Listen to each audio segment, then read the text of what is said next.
অপর্ণা একটা লাল ব্লাউজ বেছে নিল। হেসে বলল, জয়িতাদি, দেখো তো মানাচ্ছে নাকি। আমি কাছে গিয়ে কাপড়টা ঠিক করে ধরিয়ে দিলাম। তখন খেয়াল করলাম বিক্রেতা অপর্ণার দিকেই তাকিয়ে আছে। আমি গলার স্বরে বললাম, এই যে কোথায় তাকাচ্ছেন? একবার জামাইবাবু আর একবার ওই লোকটা সেদিন যা করল তা কোনো দিন ভুলব না। আমি সুশান্ত। বর্তমানে আমায় ২৮ বছর বয়স। আমি কলিকাতায় একটা প্রাইভেট ফার্মে ভালো মাইনের চাকরি করি। ৩ বছর পূর্বে মৌমিতার সাথে আমার বিয়ে হয়েছিল। বর্তমানে মৌমিতার বয়স ২৪ বছর। সে গৃহবধূ। তার বাপের বাড়ি কৃষ্ণনগরে। মৌমিতারা ২ বোন। দিদি জয়িতা, ৩২ বছর বয়স। সে বর্ধমানের একটি স্কুলের শিক্ষিকা। সেখানেই একটা ফ্ল্যাটে থাকে এবং স্কুল ছুটির দিনগুলোয় বাড়ি আসে। বাবার মৃত্যুর পর জয়িতাদি মৌমিতাকে মানুষ করেছে এবং নিজে না বিয়ে করে ছোট বোনের দায়িত্ব নিয়ে আমার সাথে বিয়ে দিয়েছিল। মৌমিতা ও জয়িতাদি ২ বোনই খুব সুন্দরী। জয়িতাদিকে দেখে মনেই হয় না সে মৌমিতা এবং আমার চেয়ে বয়সে এত বড়। এখনও ২৫ বছরের মেয়ের মতো জয়িতাদি যৌবন ধরে রেখেছে। জয়িতাদি প্রচণ্ড মিশুক, সবসময় আসর জমিয়ে রাখে। বর্ধমানে জয়িতাদির ফ্ল্যাটে একলাই থাকে। একঘেয়েমি কাটানোর জন্য সে একটা কাজের বউ অপর্ণাকে রেখেছে, যে সব সময় তার বাড়িতে থাকে। ২৬ বছর বয়সী অপর্ণা বিবাহিতা হলেও স্বামী পরিত্যক্তা। তার কোনো সন্তানও হয়নি, তাই তার কোনো পিছুটানো নেই। কাজের মেয়ে হিসাবে অপর্ণা যথেষ্টই আকর্ষণীয়। কর্মসূত্রে আমায় মাঝে মাঝেই বর্ধমান যেতে হয় এবং সেখানে ২-১টা রাতও কাটাতে হয়। যেহেতু আমার ছেলে খুবই ছোট, তাই আমার সাথে মৌমিতার বর্ধমান যাওয়া সম্ভব হয় না। বর্ধমানে থাকলে আমি হোটেলে থাকি জানতে পেরে জয়িতাদি একদিন প্রচণ্ড রাগারাগি করল এবং বলল, সুশান্ত, দিদির বাড়ি থাকতে কেন তুমি হোটেলে থাকছ? এরপর থেকে তুমি আমার বাড়িতে থাকবে এবং আমি আর যেন না শুনি তুমি হোটেলে থেকেছ। আমি আমতা আমতা পড়ে বললাম, দিদি, আমাকে তো প্রায়ই বর্ধমান যেতে হয়, এতবার থাকলে তোমার অসুবিধা হবে, তাই আমি হোটেলে। জয়িতাদি বলল, ভাই কাছে থাকলে দিদির কি অসুবিধা হতে পারে? তুমি একদম বাজে কথা বলবে না। পরের বার থেকে তুমি আমার বাড়িতেই থাকবে। আমার আপ্যায়নে কোনো ত্রুচি রাখল না। ডিনারের পর অপর্ণা কফি তৈরি করল এবং আমরা ৩ জনেই কফি খেলাম। সারা দিনের খাটাখাটুনির পর আমি খুব ক্লান্ত বোধ করছিলাম, তাই আমি ঘুমাতে চলে গেলাম। জয়িতাদি এবং অপর্ণা যে ঘরে থাকত তার পাশের ঘরেই আমার শোবার ব্যবস্থা হয়েছিল। খুব শীঘ্রই আমি গভীর ঘুমে চলে গেলাম। আমি রাত্রে লুঙ্গি পরে শুয়েছিলাম। আমি এত গাঢ় ঘুমিয়েছিলাম যে আমার হুঁশই নেই ঘুমের ঘোরে কখন আমার লুঙ্গি অগোছালো হয়েছিল, আর ওভাবেই সারা রাত ঘুমিয়েছি। ইস, জয়িতাদি বা অপর্ণা যদি সকালে আমার ঘরে ঢুকে থাকে, ছি ছি, ওরা কি ভাববে। ঘরের ছিটকিনিটা খারাপ থাকার জন্য সেটাও দিতেও পারিনি। ঘরে বোধহয় কোনো বেড়াল ঢুকেছিল। আমার জামা কাপড়গুলো কেমন যেন উল্টো পাল্টা হয়ে আছে। বেড়ালটাকে তাড়ানোর জন্যই জয়িতাদি বা অপর্ণা সকালে আমার ঘরে ঢুকে থাকলে নিশ্চয়ই আমাকে ওভাবে দেখছে। ঘুম থেকে উঠে ফ্রেশ হয়ে নিলাম। জয়িতাদি বা অপর্ণার ব্যবহারে কোনো পরিবর্তন দেখলাম না। আমি তৈরি হয়ে নাস্তা সেরে কাজে বেরিয়ে গেলাম। কাজের জন্য সেদিন রাতেও আমায় জয়িতাদির বাড়িতেই থাকতে হলো এবং ডিনারের পর অপর্ণার হাতের সেই গরমা গরম কফি, আহ কি স্বাদ! পরের দিন সকালে ঘুম থেকে উঠে দেখি আগের রাতের মতোই অগোছালো হয়ে ঘুমিয়েছি। মনে কেমন যেন একটা খটকা লাগল। আমি ওদের কিছুই বললাম না। পরের দিন রাতে আমি জয়িতাদি ও অপর্ণার দৃষ্টি বাঁচিয়ে কফিটা খেলাম না এবং পাশে রাখা ডেকচিতে ফেলে দিলাম। আমি একটু ঘুমাচ্ছন্ন হয়েছিলাম। মনে হয় তখন প্রায় রাত ১টা। আর তখনই আমার ঘরের দরজা খুলে জয়িতাদি এবং অপর্ণা আমার ঘরে ঢুকল। আমি চোখ বুঝে গভীর ঘুমের ভান করে পড়ে রইলাম। নাইট ল্যাম্পের আলোয় চোখ মিটমিট করে যা দেখলাম তাতে আমার মাথা ঘুরে গেল। জয়িতাদি ও অপর্ণা আমার খুব কাছাকাছি চলে এসেছে।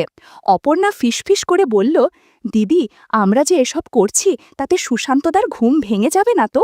জয়িতাদি বলল, আরে না না, কোনো চিন্তা করিস না। কফির সাথে যা ঘুমের ঔষধ দিয়েছি, বাবু সকালের আগে ঘুম থেকে উঠতেই পারবে না। আমি বিয়ে করিনি এবং তোর বর তোকে ছেড়ে দিয়েছে। আমাদেরও তো আকাঙ্ক্ষা আছে, তাই চুপচাপ চালিয়ে যা। আমি লক্ষ্য করলাম জয়িতাদি একটা নাইটি পরে আছে, বেশ পাতলা ধরনের, আর অপর্ণা শুধু লাল রঙের ব্লাউজ আর একটা পেটিকোট পরে আছে। ব্লাউজ খানিকটা পুরনো, কিছু বোতাম ভাঙা। বন্ধুরা, ইউটিউবের কড়া নিয়মের কারণে কিছু বিষয় সরাসরি বলা যাচ্ছে না। তোমরা কমেন্টে দেয়া লিংক থেকে আমার ওয়েবসাইট ভিজিট করো, সেখানে একদম খোলামেলা গল্প দেয়া আছে যেগুলো ইউটিউবে পাওয়া যায় না। ঘুমের মধ্যে ওরা অনেক কিছু করে, আমার ঘর থেকে বেরিয়ে গেল। জয়িতাদির এই কাণ্ডকর্ম দেখে আমি স্তম্ভিত হয়ে গেলাম। বুঝতে পারলাম গতরাতে আমার ঘরে কারা ঢুকেছিল, আর ওরা আমার কফিতে ঘুমের ওষুধ মিশিয়ে দিত যাতে আমি কিছু বুঝতে না পারি। আমি ভাবলাম জয়িতাদি আমার শালিকা এবং অপর্ণা কাজের বউ, অর্থাৎ কেউই আমার আত্মীয় নয়। এরা যখন নিজেরাই ইচ্ছুক তখন সুযোগের সদ্ব্যবহার করা যেতেই পারে।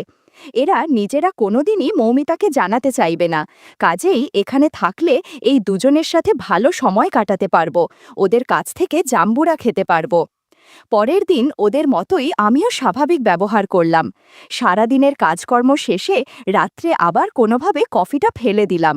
আগের মতোই মাঝরাতে ওরা আমার ঘরে ঢুকলো। আমি ঘুমের ভান করে পড়ে রইলাম। ভাবলাম এভাবে পড়ে থাকলে ভালোভাবে কিছুই করতে পারবো না। জয়িতাদি যখন খাচ্ছিল তখন আমি বললাম, তোমাদের ভালো লাগছে তো? জয়িতাদি ঠিক যেন 440 ভোল্টের কারেন্ট খেলো এবং প্রচণ্ড ভয়ে আমার দিকে তাকাল। অপর্ণাও তখন ভয়ে চমকে উঠেছে। কেউই কোনো কথা বলতে পারছে না, তড়িঘড়ি করে নিজেদের গুছিয়ে নিচ্ছে। নাইটির ফিতা বেঁধে জয়িতাদি একবার মিনমিন করে বলল, সুশান্ত, আমাদের চুল হয়ে গেছে, প্লিজ তুমি যেন মৌমিতাকে কিছু জানিও না, তাহলে আমি লজ্জায় মরে যাব। হেসে বললাম, জয়িতাদি, আমার কাছে তোমার এবং অপর্ণার লজ্জার কিছুই নেই গো। তুমি 32 বছর বয়সে অবিবাহিত, এই বয়সে সবারই কিছু ফ্যান্টাসি থাকে। তুমি আমার চেয়ে বয়সে বড় হলেও সম্পর্কে শালিকা হও, তাই টেনশনের কিছুই নেই। অপর্ণা বিয়ে করেও স্বামীর সাথে থাকতে পারে না, ওরও কিছু আকাঙ্ক্ষা আছে। তোমরা দুজনে তো আমায় বলতে পারতে, তাহলে আমি প্রথমেই রাজি হতাম। এভাবে চুপি চুপি আসা তো মানায় না। এরপর আমি ওদের সাথে গল্প করতে শুরু করলাম। আমার জাদুর লাঠি এখন আর চুপি চুপি নিতে হবে না। কিছুক্ষণ পর বুঝতে পারলাম ওদের চুল অনেক ঘন, শেভ করে না অনেক দিন হয়েছে, বিশেষ করে অপর্ণার। আসলে কাজের বউদের এরকমই হয়। আমি বললাম, কাল স্নানের সময় তোমরা চুল কেটে রাখবে, তাহলে আমার সুবিধা হবে। ঘণ্টাখানেক গল্প করার পর যে যার রুমে চলে গেল। পরের দিন সকালটা যেন কত ফাঁকা লাগছিল। জয়িতাদি বলল, আজ কি তুমি আবার কলকাতায় ফিরে যাবে? আমি বললাম, হ্যাঁ, তবে আবার কাজ থাকলে আবার আসল, তখন তোমাদের সাথে অনেকক্ষণ সময় কাটাবো। আমি কলকাতার ট্রেন ধরে চলে গেলাম। এই বাড়িটা হঠাৎ কেমন শুনশান হয়ে গেছে। আমি আর অপর্ণা দুজনেই অদ্ভুত এক একাকিত্বে ভুগছিলাম। বারবার মনে হচ্ছিল পুরুষ মানুষ না থাকলে সংসারটা কত নির্জীব হয়ে যায়। আমি তো কথায় কথায় অপর্ণাকে বলেই ফেললাম, বাড়ি আজ যেন শুকনো শুকনো লাগছে গো। অপর্ণা হেসে উত্তর দিল, তা ঠিকই বলছো জয়িতাদি, সংসারে মশলা না থাকলে খাবারের মতো মলিন লাগে। দুপুরবেলা হালকা গরমে স্বস্তি লাগছিল, ঘর একেবারে চুপচাপ। আমি আর অপর্ণা বারান্দায় বসে আড্ডা মারছি। হঠাৎই গলায় ভেসে এলো, ব্লাউজ নেবেন, নতুন ডিজাইন আছে, পেটিকোটও আছে। চমকে উঠে তাকালাম, দেখি মাঝারি বয়সী এক লোক দাঁড়িয়ে আছে, হাতে ঝোলা ভর্তি নানা রঙের কাপড়। লোকটার চোখে মুখে এক ধরনের নির্লজ্জ আত্মবিশ্বাস, অথচ তা বিরক্তির বদলে অদ্ভুত এক কৌতূহল জাগালো।